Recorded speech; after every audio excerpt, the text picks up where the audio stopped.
Ruth was a no one in her own eyes. Ruth was a no one, but this is what we see about God. No one is a no one to God. God knows us by name. He has a plan for your life. You may not be the lead singer in the band. You may not be the full forward in the football team. You may not be, but your role is important in this thing called life. And God knows who you are. You are not a no one to God. I want you to consider what that tells us about God. It tells us that He loves people and He loves you. Secondly, what does this tell us about God?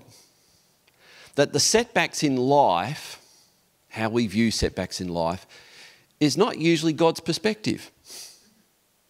And the Bible's full of it, where it looks like, oh, darn, happens. And God's not saying, oh, darn. God's going, it's cool. Watch this. Jesus gets led away to a cross. Oh, darn. 3 days later, He rises from the grave. He rules victoriously.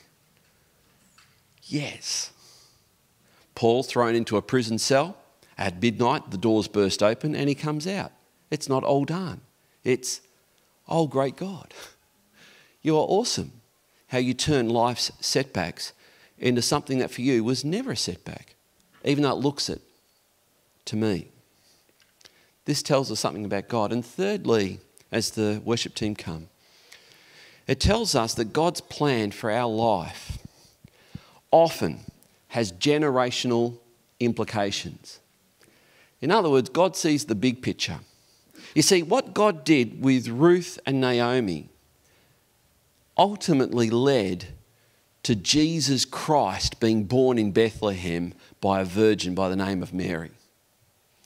And that was around 1,200 years or so later.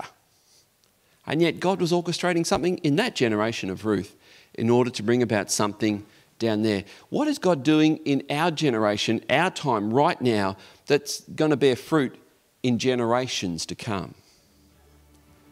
So what you do, the choices you make are a big deal. Would you please stand?